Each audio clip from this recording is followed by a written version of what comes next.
Bien apreciados hermanos, una vez más, bienvenidos al estudio de nuestra lección de la escuela sabática. Gracias a Dios, después de algunas semanas, por razones de trabajo y actividades en otros departamentos de la iglesia, bueno, no hemos podido continuar, ¿no?, con la lección. Pero sin embargo, hoy, gracias a Dios, vamos a retomar el estudio de nuestra lección. Y una vez más está con nosotros nuestro querido pastor Luis Mestanza, a quien pues nos da gusto tenerlo aquí para el estudio de la palabra. ¿Cómo está, pastor? Con la gracia del Señor, bien.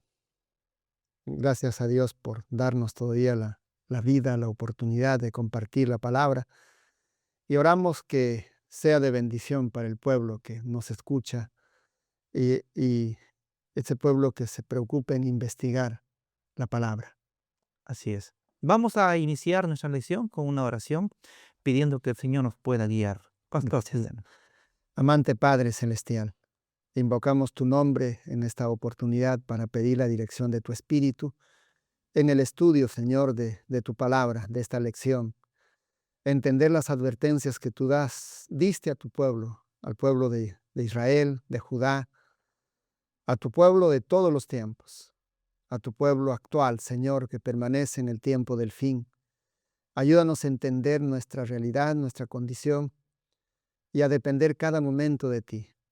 Tú eres nuestra fuerza, nuestra vida, eres todo para nosotros. Ayúdanos a mirar constantemente a ti y no apartar nuestra mirada de tu trono, del trono de la gracia. Ilumina a tu iglesia, Señor, te lo pedimos en el nombre de Jesús. Amén. amén. Lección 8, advertencias solemnes.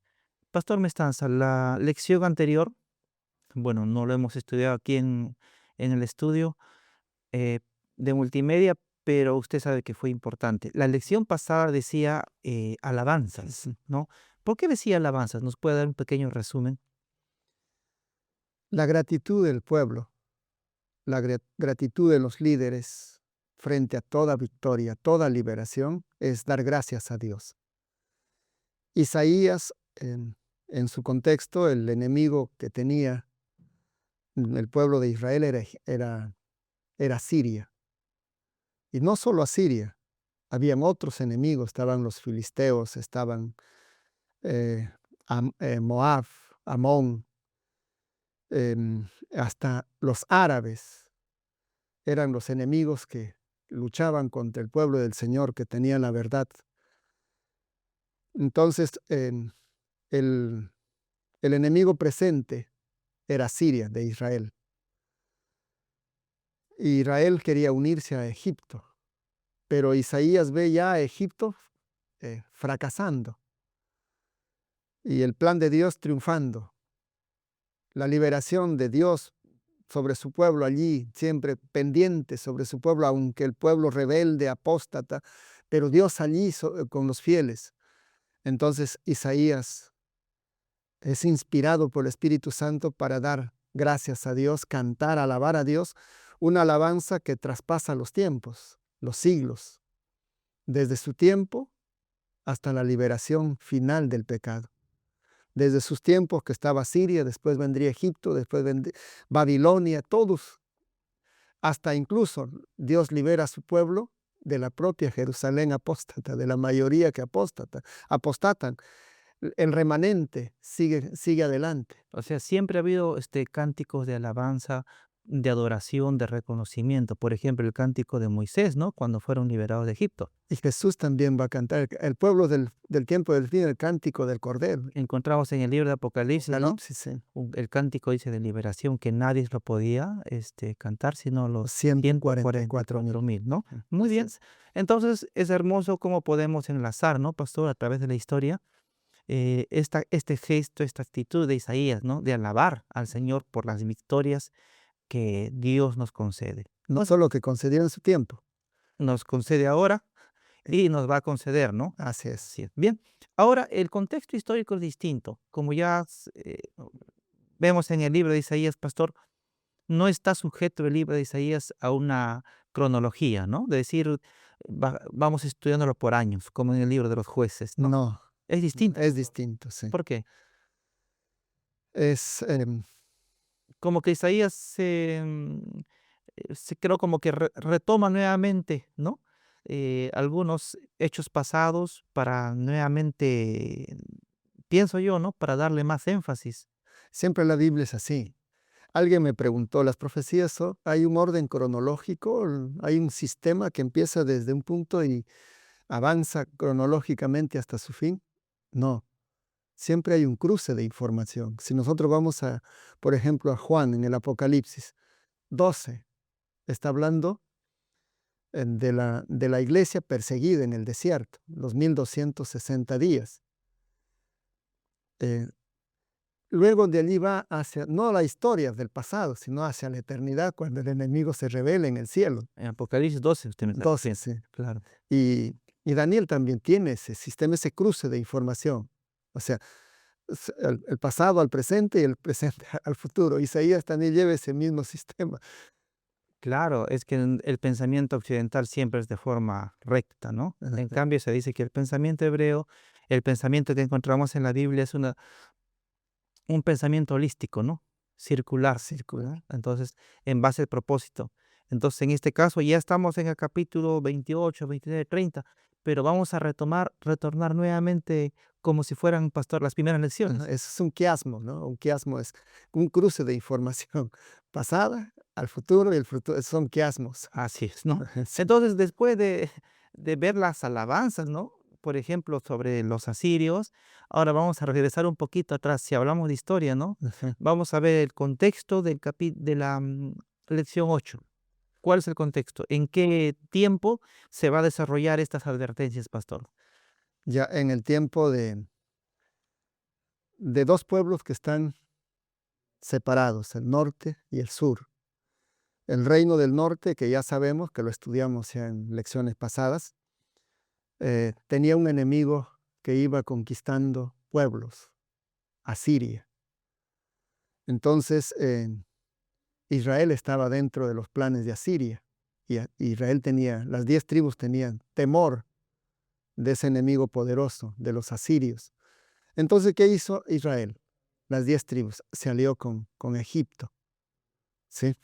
Entonces puso su confianza en el poder egipcio, en las armas egipcias. Y en la lección antepasada, no pasada, junto a Egipto había otro poder que tenía el poder económico, que eran en- bueno, un pueblo que estaba ahí cerca de Egipto, Libia, ¿no? Ya, Etiopía, Etiopía. Etiopía.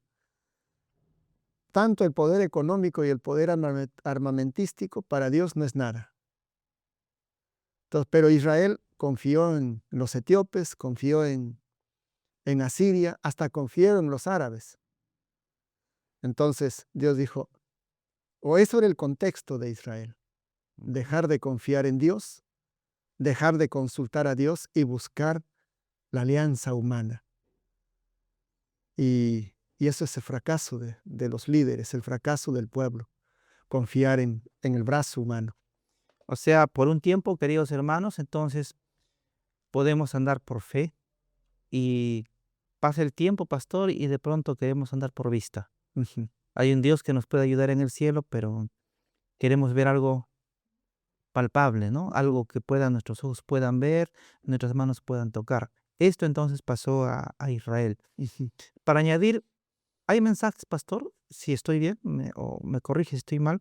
Hay mensajes en el libro de Isaías que son para el reino del norte y hay mensajes que son también para el reino Del del sur, sur, exacto. ¿no? Recordando a los hermanos que Isaías va a contemplar el final, ¿no? Del reino del norte y va a haber también la liberación en el reino del sur frente a los asirios, ¿no? Exacto. Eso hay que comprenderlo bien para poder también comprender la lección. Incluso Isaías habló, y sus hijos ponen nombres proféticos.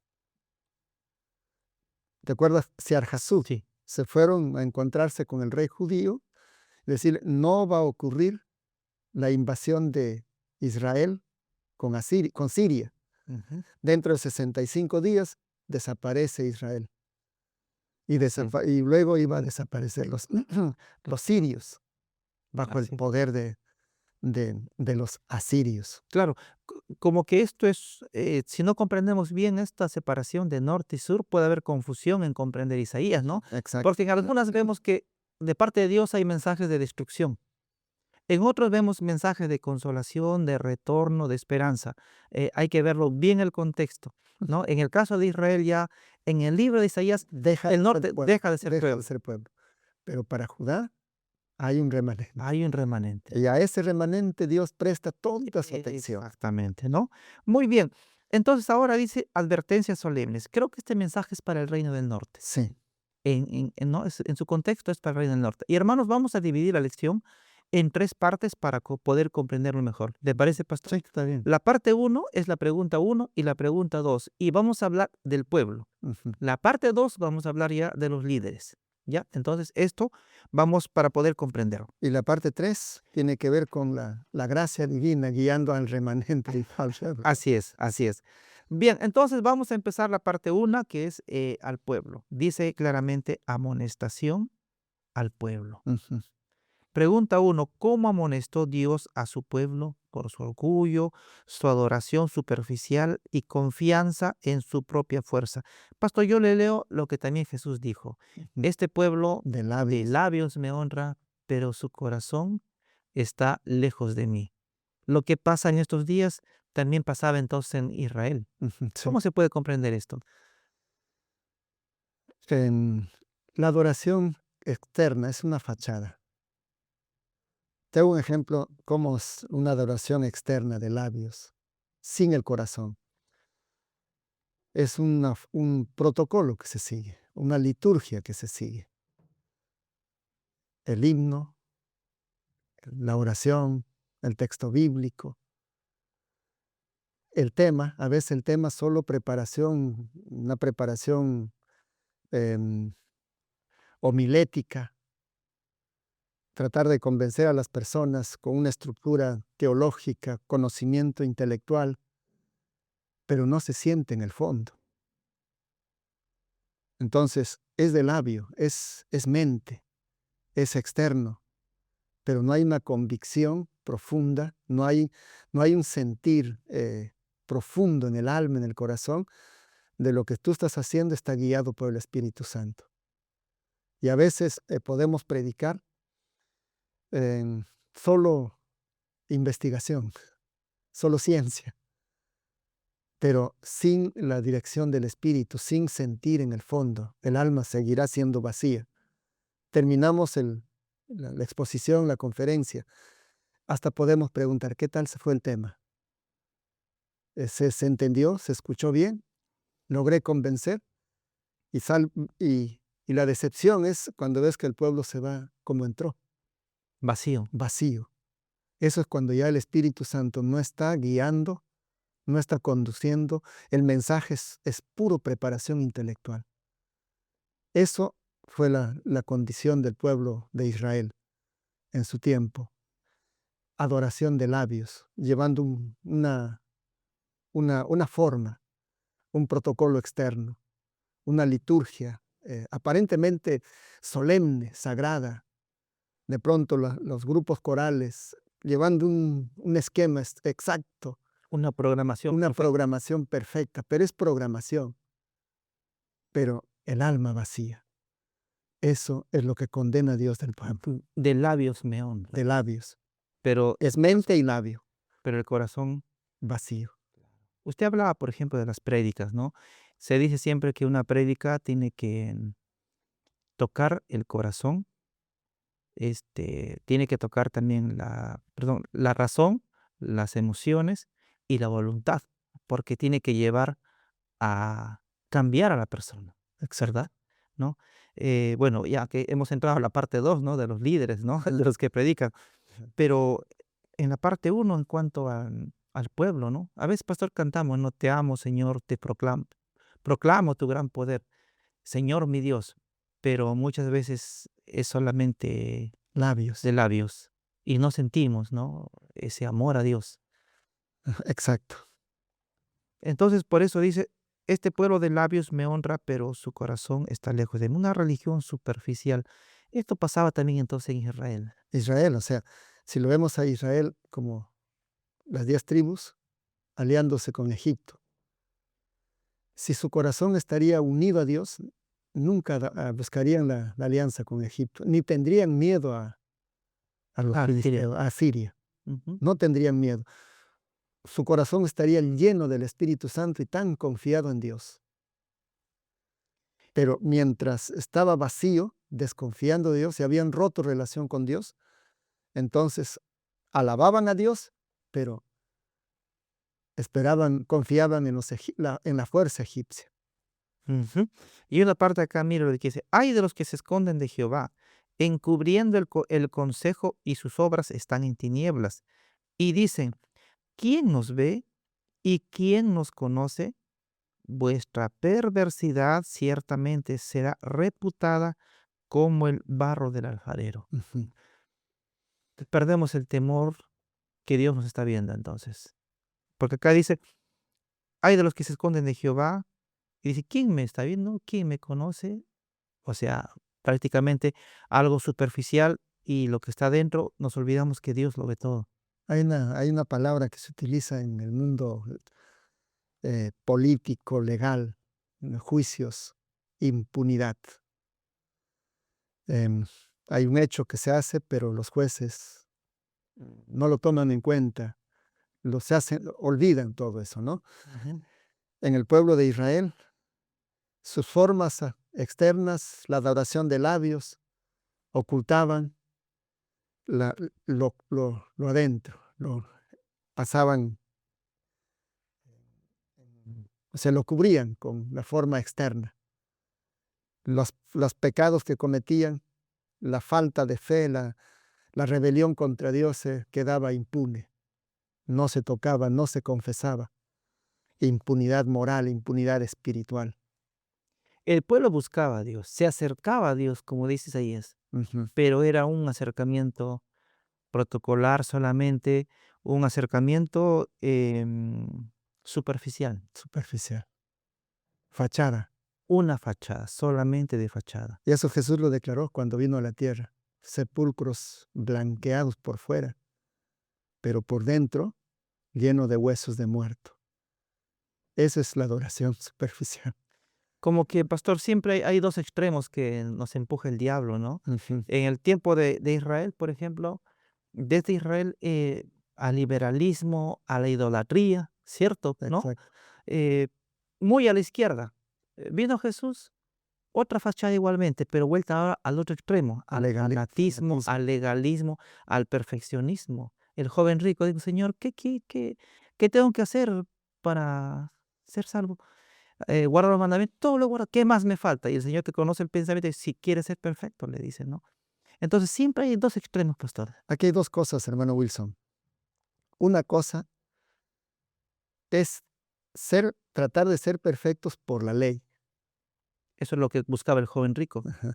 Y otra cosa es ser perfectos por el principio. La ley es una cosa, el principio es otra cosa. La ley regula la vida externa de los seres humanos. El principio, a pesar que es objetivo, viene de Dios el principio, pero obra dentro.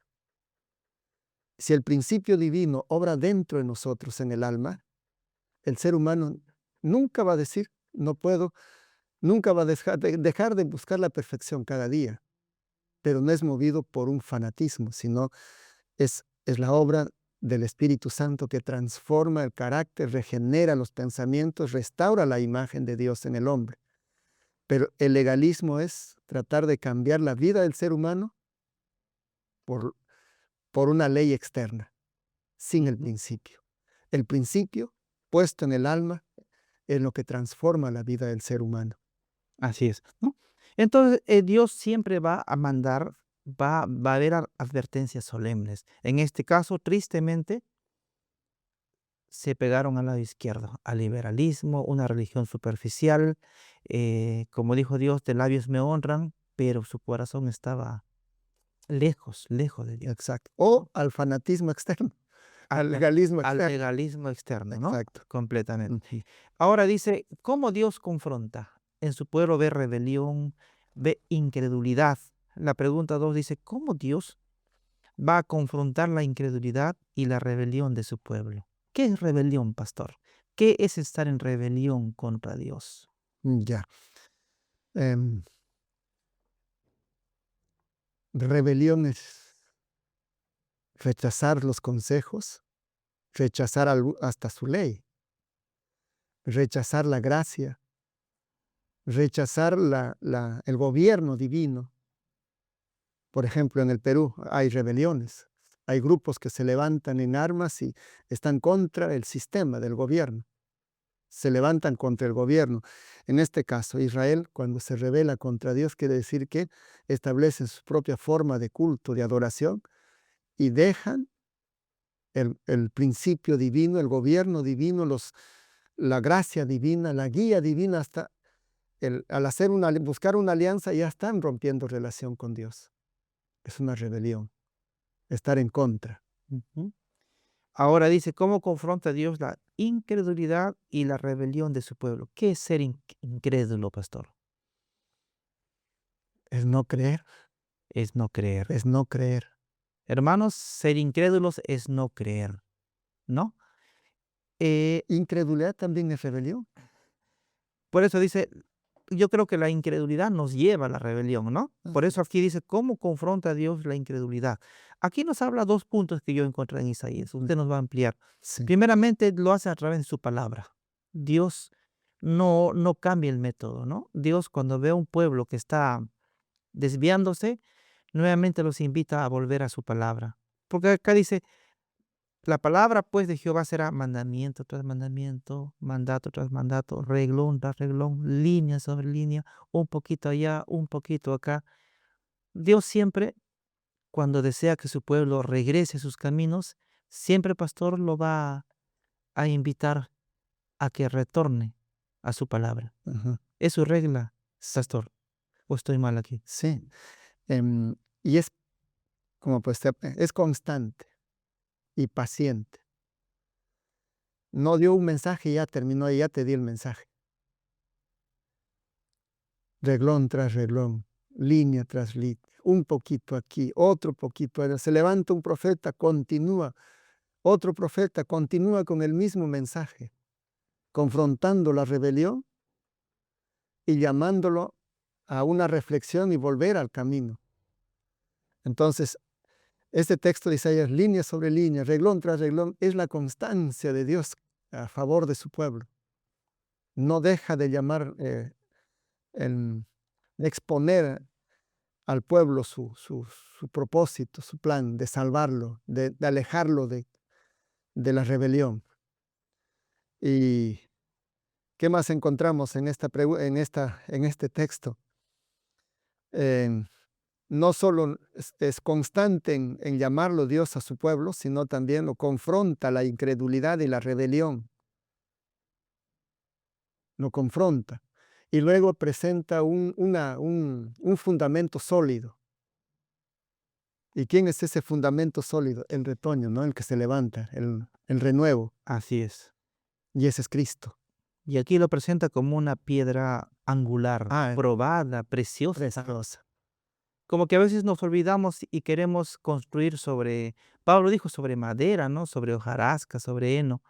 Pero Dios, o sea, siempre nos invita entonces a volver, ¿no? A que nuestra fe esté implantada justamente en esta piedra preciosa, ¿verdad, pastor? Sí. Y es más, dice que cuando nosotros aceptamos a Cristo, lo compara como una construcción. ¿Qué va a hacer? Dice, va a ajustar el cordel para que salga algo derecho, ¿verdad? Ah, ¿Qué más va a hacer? Dice, va a poner a nivel la justicia. Usted creo que también le viste un papel de constructor en algunas veces, ¿no? y sí. Ya. ¿Para qué usamos el cordel? ¿Para qué usamos el nivel? Porque Dios dice, ajustaré, dice, el juicio a cordel. O sea, cada vez que hay rebelión, cada vez que hay incredulidad, como que el pueblo empieza esa construcción derecha que Dios quiere, pastor, ¿qué sucede? Se tuercen. Entonces, ¿qué hace? ¿Para qué utilizamos nosotros el nivel? O los albañiles el nivel. Para que la columna, para que la pared salga Derecha. derecha, que no se tuerza. Y el estándar o el nivel, el cordel que utiliza Dios es su ley. Y cuando el pueblo del Señor se tuerce de su ley o quiere salirse de ese parámetro, utiliza a los pueblos paganos, o sea, el pecado mismo utiliza para castigar, volverlo en sí al pueblo. ¿Por qué Dios utilizó a Babilonia? ¿Por qué utilizó a Siria? ¿Por qué utilizó a Egipto? ¿Por qué? Para enderezarlo al pueblo, para tocar conciencia. Había un peligro y el peligro era justamente, em, se llamaba Asiria, ¿no? Se llamaba Asiria. Hay una responsabilidad también de parte del pueblo cuando vienen ese tipo de problemas. Hay una responsabilidad, eh, o, o esto, o lo que está viniendo en este caso, un ataque, es también una consecuencia entonces de la desobediencia, de la condición del pueblo, pastor. Sí, y podría decir que, de acuerdo a la promesa de Dios, no pasará espada por tu pueblo. Sembrarás y producirá la tierra hasta que de un año alcance hasta la nueva cosecha. Tus hijos nacerán sanos, tu mujer no abortará. Es la promesa de Dios. Una tierra que fluye leche y miel. Construyó este templo, estarán abiertos y todos vendrán de todos los pueblos. ¿Y por qué Dios permite que vengan pueblos enemigos, pueblos paganos, hagan guerra, destruyan, maten al pueblo de Dios, aflijan al pueblo de Dios? Es consecuencia de la desobediencia del pueblo. Y si no, no llegarían dioses como hizo cuando salió de Egipto, luz atrás, sombra encima, protección. Así es. No tocarían el mismo temor que Dios está con su pueblo, ni siquiera tomarían la decisión de venir a hacer guerra, porque el pueblo diría, ese pueblo es su Dios, es su protección, no podemos entrar allí. Pero cuando los mismos enemigos sabían que ese pueblo está andando mal, entonces, Dios se ha alejado de ellos, ataquémoslo. ¿Y qué dice Dios a través de Jeremías, otro profeta más adelante? Dice, levanté a mi siervo del norte, levanté a mi siervo Nabucodonosor y lo traje contra estas tierras. A Ciro, ¿qué dijo? Mi pastor, lo traigo. Así es. Entonces Dios utiliza a esos pueblos para castigar, para ponerlo en línea, enderezar a su pueblo que se tuerce de los caminos del Señor. Así es. Muy bien. Ahora entonces, si vemos a un pueblo que está mal, es superficial en adoración, es idólatra, un pueblo que está en rebelión, un pueblo que es incrédulo a las promesas de Dios, ¿no? Un pueblo que deja de cimentarse, ¿no? En la piedra angular. ¿Cuál es el caso de los líderes? Wow, Porque ahora estamos pasando a la pregunta 3. sí, eso es más Y si vemos el factor político, pastor, hay una guerra, ¿no? Hay una amenaza, mejor dicho. eh, co- la amenaza se llama Asiria. Ujú, Según el contexto histórico, los dirigentes saben que Asiria va a venir y ellos van a buscar auxilio, van a buscar quién los pueda defender. Ya de Dios se han olvidado, ¿no? Se han olvidado. Pero ahora sí van a buscar alianzas humanas. ujú, Está cerca Siria, van a buscar el apoyo de quién, de los sirios, ujú. y van a buscar también el apoyo de los egipcios, Egipcios. ¿no? Dios está contemplándolo. Ujú. Yo, pastor, a veces me quedo con esta fe de Eliseo, ¿no? Usted sabe cuando Giezi le dijo, mira, le dijo, estamos rodeados, el hombre desesperado. Eliseo le dijo, tranquilo, más son los que están con nosotros que con ellos. Y solamente dijo, Señor, abre los ojos de mi siervo. El Señor dice que quitó el velo que nos impide ver, ¿no? Las cosas celestiales y vio el cielo lleno de hombres De batalla. de batalla, carros de fuego, ¿verdad? Esa visión se perdió en el pueblo, en Israel. Y también lo perdieron los líderes. Por eso la pregunta uno dice, ¿cómo amonestó Dios a los líderes? Por negligencia, por corrupción y búsqueda de alianzas humanas en lugar de depender de Dios. ¿Cómo fue la reprensión? Isaías, como instrumento de Dios, utiliza una imagen. una imagen de los líderes, cómo estaban. Líderes ebrios, sin visión, sin razón, perdieron la razón. Cuando uno está ebrio, ¿sabe lo que hace?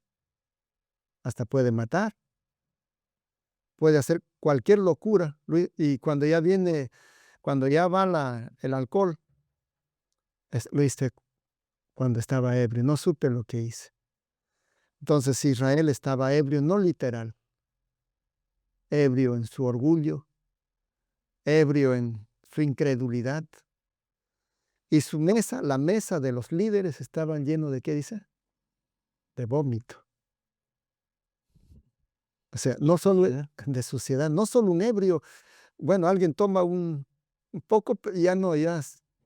Pero, ¿qué pasa con el borracho que come y bebe? Llega un momento cuando ya El cuerpo no lo no consiente. lo consiente, vomita. Así esa imagen presentó Isaías de los líderes. Entonces, tal el líder, tal el pueblo. Entonces, ¿por qué el pueblo adoraba solo de labios? Porque los líderes estaban ebrios espirituales y estaban llenos de pestilencia, de vómito. Dios ya no estaba en medio de los líderes, ya no guiaba al líder. El líder se guiaba a sí mismo. El líder dejó de buscar a Dios y buscó alianzas humanas. Y acá dice, en la parte final dice, ¿a quién se enseñará ciencia? Si los líderes no enseñan, ahora ¿a quién? Dijo. O en otras palabras, ¿de quién nosotros podemos esperar conocimiento, ciencia? Y también dice, ¿o a quién se hará entender doctrina? Es decir, el pueblo estaba en una situación caótica, los profetas corridos. Usted nos va a explicar esto. También los sacerdotes leales lejos. Y dice acá Isaías, ¿quién va a poder ahora enseñar ciencia? ¿Quién va a poder también adoctrinar? ¿A quién? ¿A los destetados, dice? ¿A los arrancados de pecho? Hay de los que a lo malo dicen bueno y a lo bueno malo. Es decir, que el mismo pueblo, los mismos dirigentes, habían rehuido ya al conocimiento verdadero del Señor. Taparon sus oídos y dijo Isaías, ¿a quién vamos a predicar? ¿A quién voy a adoctrinar? A los niños. Como decir, no quieren los adultos, no quieren aceptar la palabra. Israel, los líderes habían invertido los valores. A lo bueno, que es el valor, Lo revirtieron. revirtieron. A lo malo dijeron, es bueno. ¿Verdad? A la luz A tinieblas. la luz tinieblas. Y a lo amargo, A lo amargo dulce. dulce. Dulce. Entonces, las personas, quienes estaban encargados por parte de Dios que enseñen ciencia al pueblo, eran los sacerdotes, eran los profetas. Los sacerdotes del pueblo corrompidos. Y los profetas, los verdaderos profetas, corridos. O muertos. O muertos, como Isaías iba a carrera a su fin de su ministerio porque lo aserraron. Los falsos profetas estaban en su gloria, ¿no? en su poder, en su apogeo. Entonces, ¿a quién iba a enseñar Isaías? La ciencia se había ido. Los destetados no entienden ciencia. Hay un proceso para que ellos tengan el proceso cognitivo que va de menos a más. Entonces, así llegó el pueblo de Israel, en su ebriedad, en su ceguera espiritual. A un borracho no se le puede enseñar. Te golpea. No se le puede corregir. No se puede, porque está fuera de razón. No se le puede no se puede hacer acuerdos. No se le puede hacer entender. O sea, fue una buena figura, pastor, entonces la que usa Isaías. Compararlo con ebrios. Exacto. Compararlo con ebrios y enfermos. A esa condición, entonces, apreciados hermanos, llegaron los líderes, ¿no? Porque la parte 2 estamos hablando en cuanto a los líderes. En esa condición, entonces, de ebrios espirituales, la parte política, ¿no? En la pregunta 4, búsqueda de apoyo humano. ¿Cómo amonestó Dios a su pueblo cuando insistieron en buscar ayuda en alianzas humanas? Perdóname, antes de pasar a la 4, Ya, la 3. la 3, en el pueblo de Israel, los líderes, hablamos de los líderes, tomaron poco tiempo para orar. Si nosotros hacemos una aplicación a nuestro tiempo, los líderes, el ministerio, los pastores, los que están en cargos de confianza, han sido puestos por el pueblo para que dirijan. Llevamos nuestra agenda cargada de tantas actividades, programas, eventos, búsqueda de dinero, de pronto hasta temas legales, juicios. Y en nuestra agenda no hay horas para estar en comunión con Dios, para contemplar la gloria de Dios, para estudiar su palabra con conciencia de verdad. Entonces, esa es nuestra agenda. Y cuando nos toca llegar los sábados, por compromiso, por el hecho que soy pastor, y tengo que estar en el sábado, me preparo mi tema, pero de pronto el sábado, el viernes en la noche. Pero en la semana pasé con mi agenda repleta de actividades comunes, pero no pasé un tiempo como hacía Lutero. Alguien se fue a ver a Lutero, hay una situación, necesito tu ayuda, no, orando hasta que cumplió las 10 de la mañana, recién dejó de comunicarse con Dios y le dijo al que vino a pedirle su apoyo, y oro al Señor para que yo sepa qué decir, cómo ayudar. Si yo voy sin Dios, ¿cómo puedo ayudar? Entonces nuestra agenda es trabajar y trabajar y trabajar sin estar en comunión con Dios. Y nos podemos volver igual, pastores vacíos. Lutero, pastor, disculpe, oraba minutos. Horas. Lutero oraba horas, de pronto hasta 3 horas. Y así, y no solamente Lutero, yo creo que los grandes hombres de Dios no solo pasaron minutos, horas en oración. Horas. Jesús pasó noches en oración. Los apóstoles, horas en oración. ¿Para qué? Para que no adoren de labio, sino que lo sientan. O como dice el espíritu de profecía, Moisés, cuando vio la ley, no vio letra, vio la justicia de Dios en la ley. Para Moisés hablar de Dios no era algo, un mito, sino él lo contemplaba, la gloria de Dios. Si los líderes contemplamos la gloria de Dios, el pueblo no estará en la condición como vemos en esta lección. Tal vez me salga un poquito del tema, pero cuando hablamos escatológicamente, la hermana Huay dice que en el tiempo final veremos a siervos de Dios, dice, con rostros Iluminados. iluminados o con rostros resplandecientes de santa consagración. Y esa consagración se obtiene, pastor, doblando las rodillas. No en las aulas de teología. Ese es conocimiento, Es conocimiento. pero consagración. Consagración es doblando rodillas. Doblando rodillas. Eso es consagración. Claro. Creo que muy aparte de poder estudiar Isaías, estamos dándole también la solución, lo Sí. que debió pasar con los líderes, lo que debieron hacer y lo que también deberíamos hacer el día de hoy, Exacto. ¿no? Le comento algo, alguna vez he preguntado yo a varios pastores, a varios compañeros, ¿cuánto tiempo dura nuestra oración?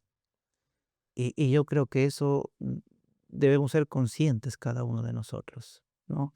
Cuando leemos biografías de hombres antiguos, pastor, la oración era parte de su vida diaria. No se contentaban con media hora, una hora. Eran horas en oración, ¿no? Creo que debemos retomar esto, pastor. Exacto. Es una pregunta comprometedora y dolorosa para nuestra realidad. ¿Cuánto tiempo usamos nosotros para orar como líderes? El culto de la mañana y la hora tengo agenda, tengo que salir a visitar. O antes de salir la oración, minutos. La oración privada, la Privada. personal, ¿no? Esa de la noche, ¿no? Esa, donde dice que debemos levantarnos, ¿no? Como Jesús en las madrugadas, derramar nuestra alma al Señor. Eso creo que es lo que estamos perdiendo, ¿no? Y si queremos, y si no queremos repetir La historia de la Israel. historia de Isaías e Israel, si no queremos repetir la historia del liderazgo, creo que tenemos que retomar estos conceptos. Sí, eso es el llamado que hace Dios. Sí. Amén. Muy bien. Entonces, ahora sí, la pregunta 4. ¿Cómo amonestó Dios a su pueblo cuando insistieron en buscar ayuda en alianzas humanas en lugar de buscar su guía y protección? Para ellos la solución era Egipto. Sí. Era Egipto. Busque de alianza con Egipto. Así es. Sí. ¿Y cuál fue el mensaje de reprensión, pastor? A los líderes. Que no hagan planes separados de Dios. Que no hagan alianzas separadas. Eso dice acá. Ay de los hijos que se apartan dice Jehová, para tomar consejo y no de mí, para cobijarse, se Cobijarse con con cubierta y no de mí, de mi espíritu, espíritu. añadiendo pecado a pecado. O sea, esto es tremendo. Si yo hago una aplicación para entenderlo al tiempo, a los líderes judíos, a los líderes israelitas. A veces cuando emprendemos un periodo de trabajo, al principio vamos haciendo el plan de trabajo, objetivos, metas, y de pronto ni siquiera nos ponemos en oración. Como dijo Jesús, para llamar a sus discípulos, emprender su plan de establecer la iglesia. Oró, ayunó, ¿cuántos días? 40 días. 40 días. Nosotros no hacemos eso. Nos preocupamos en formular los objetivos, las metas, las actividades. Y faltan los días de ayuno, ¿no? Y los ayunos. No hay ayunos. No hay ayunos. Debería haber ayunos. Y a veces esperamos, pastor, disculpe, a veces solamente los sábados, ¿no? Como es un día que estoy libre, voy a ayunar, voy a afligir mi alma. Pero honestamente, el sábado es un día de alegría, de alabanza, No de cánticos, tristeza. no de tristeza, no de doblegar nuestro espíritu, ¿no? Y hasta los fariseos ayunaban 2 veces por semana. Y la justicia dice que el Señor pide debe ser mayor que la de Mayor que los fariseos, si lo medimos. ¿no? Entonces, si nosotros vemos nuestra condición, ¿cuál sería la condición de los líderes judíos? Sus planes de guerra, su plan de desarrollo como nación, económico, social, eh, lo hacían buscando el consejo, la asesoría de otros. Nosotros también buscamos asesoría de técnicos, de profesionales, y no pasamos horas de ayuno y oración. Claro, no desmerecemos el trabajo de los profesionales, Profesionales, exacto. pero la iglesia, más que una estructura, ¿no? Técnica, Técnica es consagración. consagración. Es consagración. Ahí está el problema. Nosotros más vamos a lo técnico y menos la consagración con Dios diariamente. Le comento que un hermano en redes sociales dijo, hermanos, vamos a hacer esta semana de oración. 4 de la mañana hay que levantarnos a orar. Pocos se inscribieron, ¿no? Pero siempre hay personas que dicen, sí, yo me uno, quiero orar 4 de la mañana. Pero para muchos 4 de la mañana es una hora placentera. Pero hay que pensar que a esa hora Jesús ya estaba en oración, pastor. Más antes. Mucho más antes. Mucho más antes. Mucho más antes. Sí. ¿No? Bien, bueno, es bonita la lección cuando nosotros lo aplicamos a nuestro tiempo, pastor. Exacto. Sí. Hay que buscar soluciones, hay que buscar que esta lección nos ayude a cambiar. Sí. Le quería comentar también, y vuelta acá dice, y no han preguntado por de mi boca, sino que han puesto, dice, su esperanza en la sombra de Egipto. El Egipto espiritual, pastor, en Apocalipsis lo encontramos también en el capítulo 11, ¿no? Sobre los 2 testigos. Exacto. ¿Qué representa Egipto? Es el mundo. Es el placer. Es enemistad contra Dios. Y si lo vemos, es el mundo, es todo lo que el mundo te ofrece, la riqueza, el poder, eso representa Egipto. El pecado representa Egipto. El ateísmo, cuando ya vamos al término, al plano de las profecías de Daniel y Apocalipsis, Egipto, y eso está en Éxodo 5:2. Dice, ¿quién es Jehová para que yo oiga su voz? No hay Dios, no dejaré ir a Israel. Entonces Egipto es ese mundo incrédulo, ese mundo secular, ese mundo ateo, ese mundo que niega a Dios. Y no podemos aliarnos a ese mundo ateo. Así es. Inclusive cuando estudiamos también más a Egipto, vemos que Egipto también tenía su sistema de adoración, tenía también sus sacerdotes, los famosos sacerdotes egipcios. Recordemos que José, por ejemplo, ¿no? Cuando llegó y subió al tercero, perdón, el que iba a ser el gobernador de Egipto, le hicieron casar con la hija de un sacerdote, ¿no? Ujú. Entonces, era fuerte la idolatría, el ateísmo, como usted dice, un falso sistema de adoración, Culto. de culto, ¿no? Y la pregunta, Perdón, ahí, a ver, cuando hicieron alianza los israelitas con Egipto, ujú, fueron obligados a presentar ritos humanos. Hicieron los israelitas. Nosotros vemos allí a los reyes. em, Manasés creo es el que presentó también en el templo hacían pasar a sus hijos a por sus fuego. hijos por fuego, Eso era la adoración a Baal, a Baal. a Moloc. Exacto. Entonces, imagínate las alianzas, ¿a dónde nos llevan?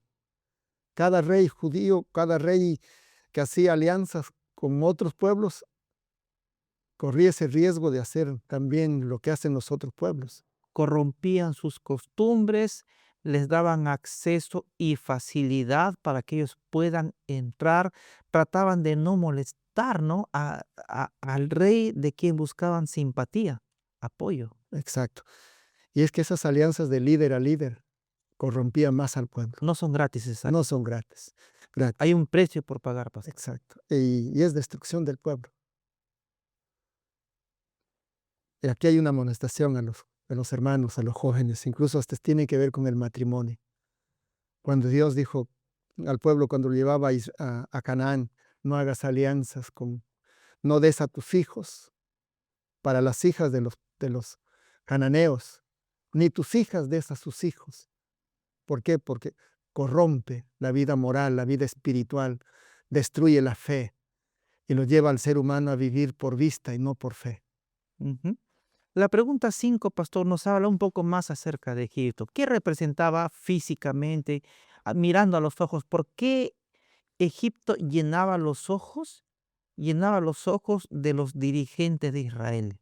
¿Qué había en Egipto que supuestamente creían que no había en Israel? ¿Cuál era ese poderío que tenía Egipto? Armas, ejército, eso tenía Egipto. Y me parece que ellos eran famosos por sus carros cerrados, ¿no? Esos carros cerrados. Desde los tiempos de Moisés, su Es poderío. como decir ahora, de los tanques Patriot, más creo hay nuevos tanques ahora en Estados Unidos, su aviación, el B-2 perfora 30 metros de profundidad y rompe concreto y destruye centrales nucleares que están bajo tierra. Entonces Israel decía, solamente quien puede enfrentar a Siria es Egipto, ¿Y hoy por qué su dice? poderío. Hoy qué dice el mundo? Solo el que puede enfrentar a Rusia, el que puede enfrentar a China, el que puede enfrentar a Irán es Estados Unidos. No solo el mundo político, sino hasta el religioso El confía. religioso. Y mira acá lo que dice, hay de los que descienden a Egipto por ayuda y confían en carros y su esperanza ponen en carros porque son muchos Mm. y en jinetes porque son valientes y no miran al Santo de Israel ni buscan a Jehová. Pastor, andar por fe y andar por vista. ¿Por qué elegimos siempre más andar por vista que por fe? Es cuando ya desaparece la fe. El miedo siempre quieres ver a alguien, una fuerza. La falta de fe te produce temor. Donde hay fe no hay temor, dice. Como dice, la esperanza echa fuera el temor.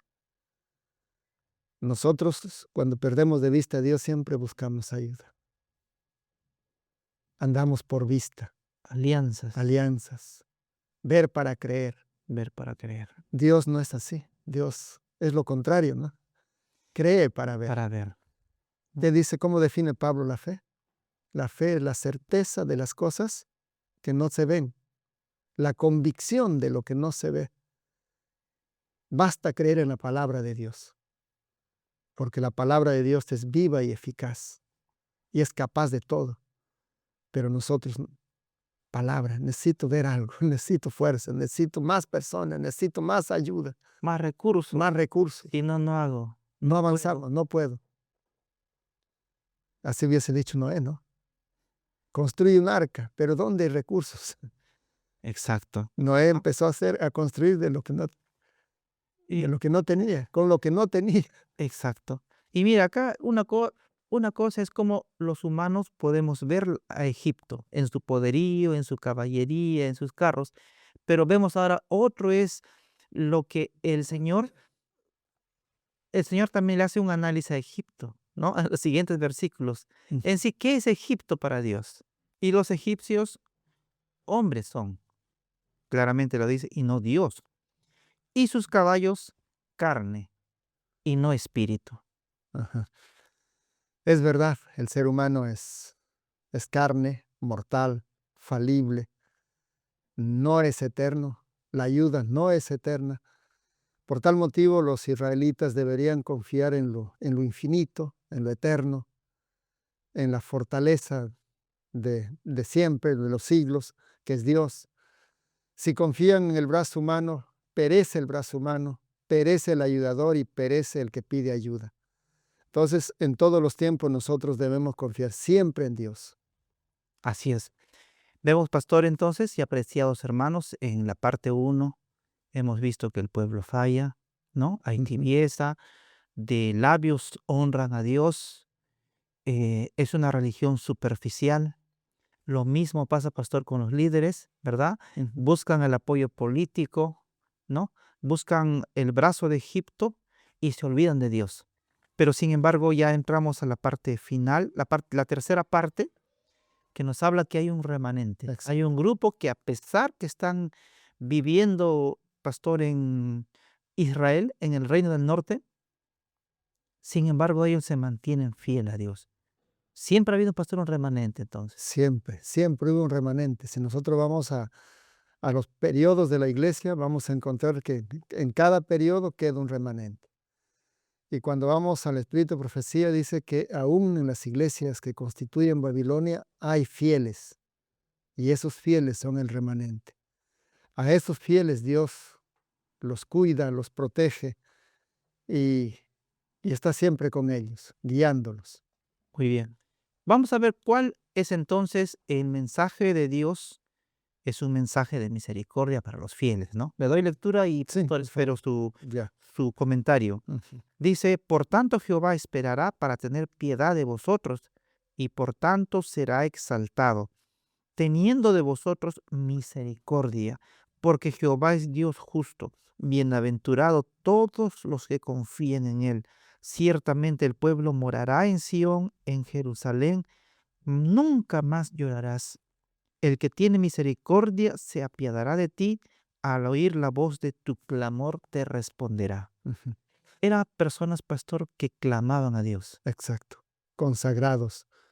Lloraban, como dice también el profeta em, Ezequiel, llorar por las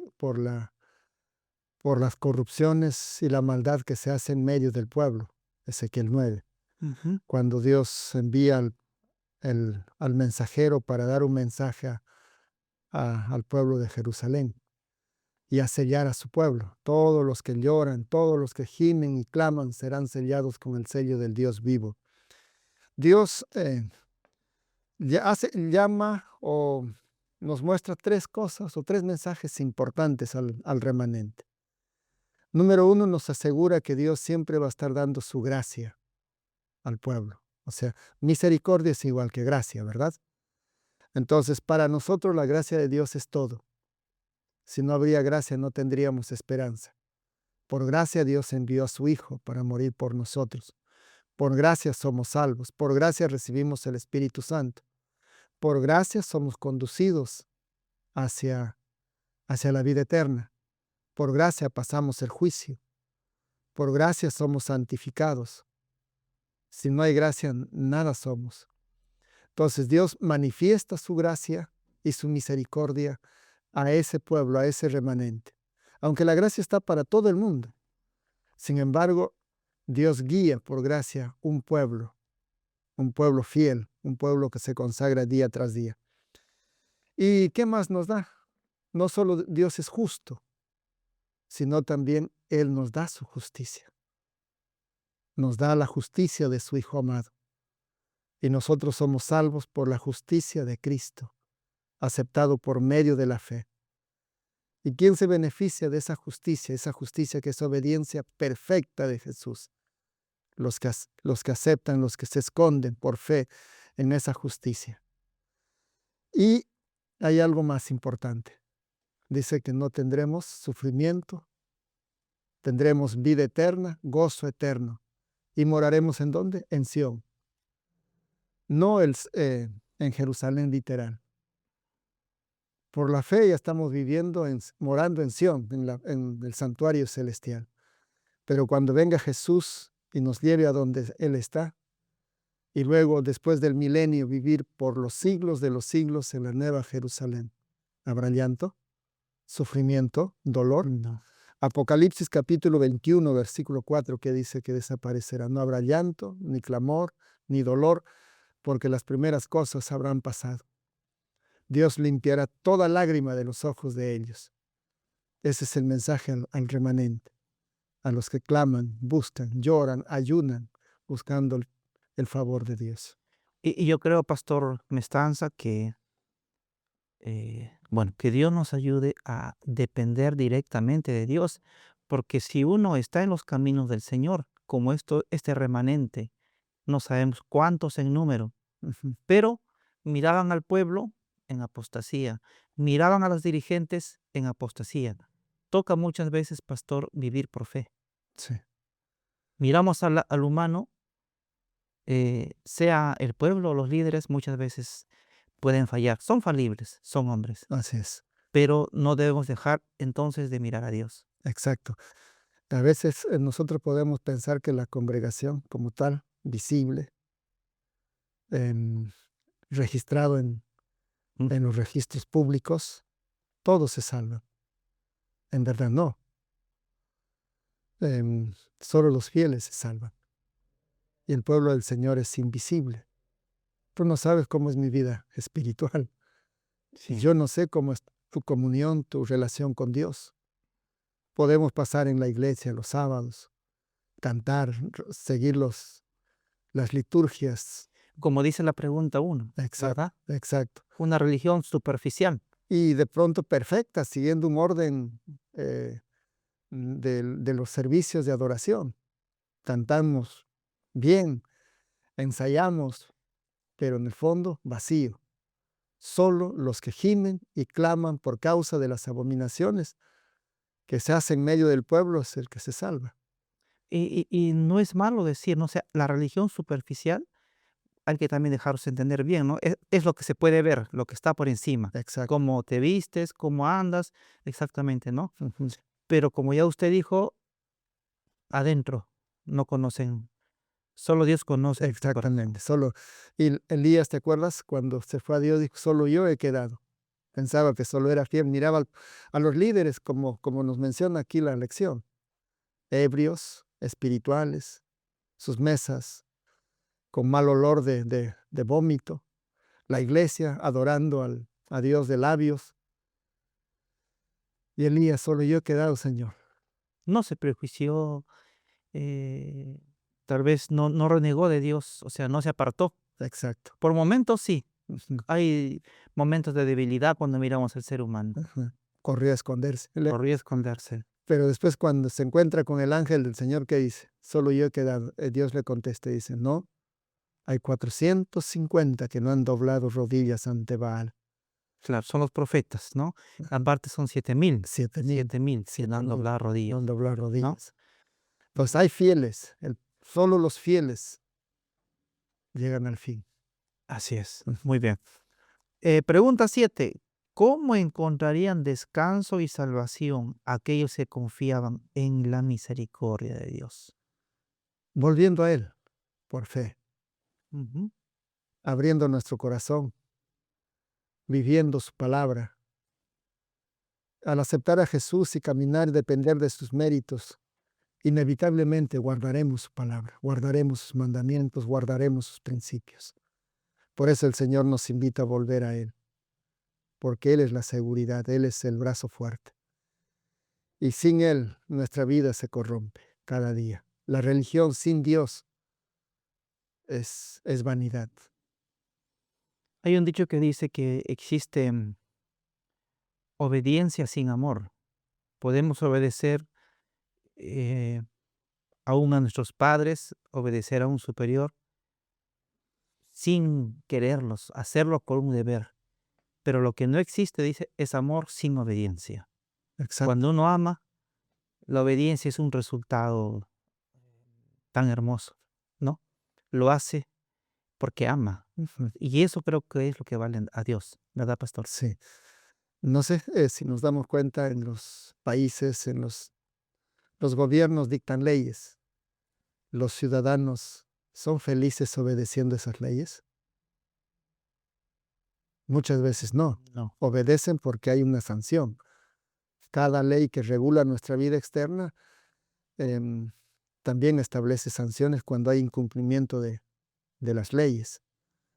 Entonces la religión basada o la obediencia basada solo en regulaciones, en normas, en resoluciones, en sanciones, si no haces esto te disciplino, entonces obedece. Es como en nuestra casa, nuestros hijos de pronto no sienten el amor del padre, obedecen porque el papá o los padres amenazan, igual en la iglesia. Obedecemos porque tenemos miedo a ciertas sanciones, a ciertas circunstancias o amenazas que podemos, o perder nuestra imagen. O sea, aparentemente funcionan. Funciona, pero uno no es feliz. Y de nada sirve. Como dijo el joven rico, todo he guardado, todo he cumplido. ¿Qué más me falta? Una cosa te falta. ¿Qué te falta? El principio de la ley operando dentro de él. El amor. Es el amor. Todo obediencia externa sin amor no sirve de nada. Y disculpe, pastor, pero hablando de este término del joven rico, justamente dice que reflejar la imagen de Dios, perdón, la imagen de Cristo, es reflejar el amor, porque Cristo lo que Él reflejaba era el amor. Y eso es el cumplimiento Y es de el la ley. cumplimiento de la ley y a eso aboca quienes buscan la perfección. O sea, tienen que reflejar en su vida, en su carácter perfectamente el amor que tenía Cristo. Y ese amor no era pues para adentro, sino era para los demás. Y ahí creo que el joven le dijo, fue claro, ¿no? Si quieres ser perfecto, le dijo, como yo en este caso, vende todo lo que tienes, dale a los pobres y sígueme. No le gustó. No. Si el joven le preguntaba a Jesús, demuéstrame que tú amas, he dejado el cielo, me encarné, vine a buscar, voy a entregar mi vida. Las Jesús, zorras tienen, como dijo Jesús, las zorras tienen guarida, las aves nido, el Hijo del Hombre no no tiene tienen dónde. recostar su cabeza. Y pastor, a mí me conmueve cuando vemos que todo lo que tenía Jesús, todo el patrimonio que él pudo tener en la tierra, cuando él fue crucificado en la cruz, todo su patrimonio estaba al pie de la cruz. Su vestido, su ropa. Lo repartieron y no hubo más, No lo más que repartir. más que repartir. En lo humano, el Rey del cielo, el dueño del universo, el creador de todo, se hizo pobre por amor a nosotros. Y pobre a un extremo tal que yo creo que nadie podemos llegar a ese nivel, ¿no? Por eso es un modelo perfecto Así es. para seguir. Dice la hermana Huay, no podremos igualarlo, pero eso no significa que voy a ser conformista. Más bien un cristiano de verdad anhela imitar, como dice la canción, ¿no? Imitar a Jesús va a ser mi afán. Exacto. Hay una cosa que me he puesto a pensar. En la Biblia, en los testimonios, nos habla que nosotros debemos ser perfectos en carácter como Dios. Así es, ¿Y cómo se logra esa perfección? imitando a Jesús. Contemplando o obedeciendo por regulación. ¿No? Contemplando, pastor. Contemplando por Sí. la fe. La Biblia, los testimonios no nos dicen, tengan la naturaleza perfecta, no caída, santa, sino dice, sed perfectos en qué, en carácter. Y el carácter, dice, varios escritos que es lo que llevamos al cielo. ¿Y cómo se desarrolla un carácter perfecto? Dependiendo de Jesús por la fe, contemplando a Jesús y guardando sus mandamientos, movidos por ese principio que está dentro de nosotros. El joven rico quería alcanzar el carácter perfecto o la perfección mediante normas. Exacto. No matarás, no robarás. Ya lo sé, decía él, pero ¿qué más? ¿Cuántos nos más me faltan? ¿No? Para ver qué me falta. Él buscaba de parte de Dios nuevas normas, nuevas prohibiciones. Pero Dios le dijo algo tan importante: vende todo lo que tienes, dalo a los pobres. Es que golpeó en el mismo principio egoísta que El egoísmo. ¿No? exacto. Y cuando le dio justo en donde más le dolía, se fue triste y se perdió.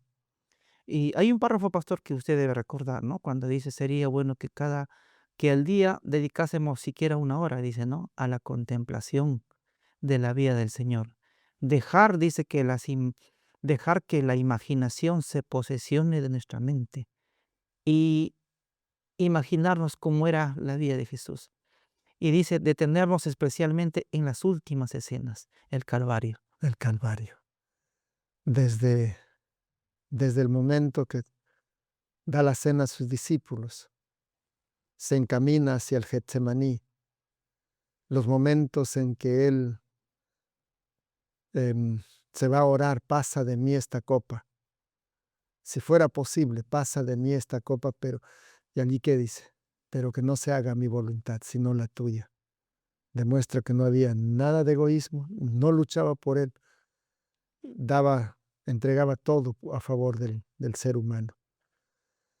Y luego cuando viene a sus discípulos a despertarlos, ¿qué les dijo? Levántense. ¿Acaso no habéis podido velar conmigo tan solo una hora? Siquiera una hora en otras versiones. Siquiera una hora. Ahora, si lo aplicamos a nosotros, ¿cuántas horas oramos o contemplamos la vida de Jesús, conversamos con Jesús al día? Siendo honesto, yo no. Hago mi culto en la mañana. ¿Cuántos? 15 minutos con toda meditación. Para salir de casa, 1 minuto tal vez hago mi oración. Regreso del trabajo igual. Si sumo, no hay una hora. Tal vez 30 minutos. Y esa es nuestra vida, todo cargado de una agenda de visitas, trabajo, más trabajo, sin contemplar a Jesús. Y estamos corriendo el riesgo de ser incluidos en la condición de Israel, vacíos de adoración de labios y el corazón vacío. El cristiano verdadero, genuino, honesto, busca imitar a Jesús. Busca, como dijo la hermana Huay, ser perfecto en nuestra esfera. Exacto. Pero el joven rico también deseaba ser perfecto. Solamente que son dos caminos distintos, ¿verdad? Uh-huh. Dios quiera, pues, como acá volviendo a la lección, es que nosotros hallemos, dice, descanso y salvación. Exacto. Descanso en el Señor. A veces, pastor, también, como usted dijo, a veces en el cristiano, la parte rutinaria, formal, litúrgica, ¿no? Más que un descanso se convierte en una carga para un cristiano. ¿Debería ser así? No, debe ser una delicia la vida cristiana. Debería ser delicia ir los sábados y salir de la iglesia los sábados felices, llenos de esperanza, de consuelo, llenos de la palabra. Pero a veces es una carga. Hasta para el predicador cuando siente que no hay poder en su mensaje. A veces se sale Sí. del púlpito frustrado cuando siente que su mensaje no tuvo efecto. No ha llegado al público. Exacto. Ujú. Así es. Bien, pero lo más importante es que Dios nos dice, voy a leer lo que dice Isaías, porque así dijo Jehová el Señor, el Santo de Israel, en descanso y en reposo seréis salvos, en quietud y en confianza será vuestra fortaleza, y no quisisteis. El Señor ofrecía paz, tranquilidad, salvación, pero ellos no lo aceptaron. Querían ver los ejércitos de Asiria en su ciudad para tener garantía que los iba a defender.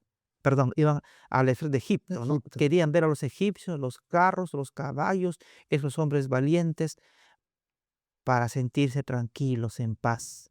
Sin embargo, aquí el versículo habla que hay un descanso, pastor, y un reposo que ofrece Jesús, que es mucho mejor, ¿no? De aquel reposo que nos puede dar ver, pues, los ejércitos. Así es. Israel quedó hasta el día de hoy en esa condición. Rechazó a Jesús, eligieron a César como su rey, guerrero, con ejércitos. Y hasta el día de hoy Israel sigue en esa lucha de ver, de esperar la llegada del Mesías guerrero, conquistador, con poder militar. Busca ayuda de Estados Unidos para poder luchar contra sus enemigos. Y no tiene paz. ¿Por qué? Porque habían rechazado esa paz que ofreció Jesús en descanso y en reposo. Eso es por la fe, ¿verdad? No por, como dijo en el profeta Zacarías, no con ejército ni con espada, sino con mi espíritu. Entonces Dios nos invita a acudir a Él. Nos invita a permanecer en Él por medio de la fe, para tener reposo y descanso en nuestra alma. Amén. Bien, hermanos, entonces estas palabras de consuelo, esta invitación, ¿no?, a reposar en el Señor, lo dijo también Jesús, ¿no? Venid justamente a mí todos los que estéis trabajados y cargados. Este mensaje, entonces, es el mensaje de Dios para el remanente, para los fieles, que no caigan en desesperación al ver, ¿no?, los de abajo fallando. Los de arriba también pueden fallar, pero nuestra mirada, pastor, entonces debe ser únicamente en nuestro Señor. Ahí está nuestra paz, Ahí nuestro está descanso. nuestra esperanza. Así es. Bien, hermanos, de esta forma entonces estamos finalizando esta hermosa lección. Pastor, la lección estuvo muy hermosa. Sí. Pero aún hay preocupaciones en el mundo religioso. En el mundo religioso van uniéndose, ¿verdad? Iglesias. El Consejo Mundial de Iglesias van uniéndose entre iglesias, se unen con el catolicismo, se unen con todas. ¿Qué buscan? Ser una fuerza grande en el mundo para terminar la evangelización. Y Dios termina con esta lección diciendo, no se unan, no haya ecumenismo, no se unan con nadie, solo únanse al santuario. Ahí está nuestra seguridad, ahí está nuestra fuerza. Amén. Hermanos, de esta forma entonces finalizamos esta lección. Dios mediante, vamos a seguir entonces, pastor, en las siguientes lecciones. Isaías, en verdad, el libro de Isaías nos trae bastantes consejos, advertencias también. No solo fueron para esos tiempos, sino también lo podemos usar para este tiempo final. Exacto. Bien, que Dios entonces los pueda bendecir a cada uno de ustedes. Amén. Y estaremos también en una próxima ocasión con la bendición de Dios. Pastor, muchas gracias por su apoyo. Bendiciones, hermanos, bendiciones para todos nuestros hermanos. Amén. Amén.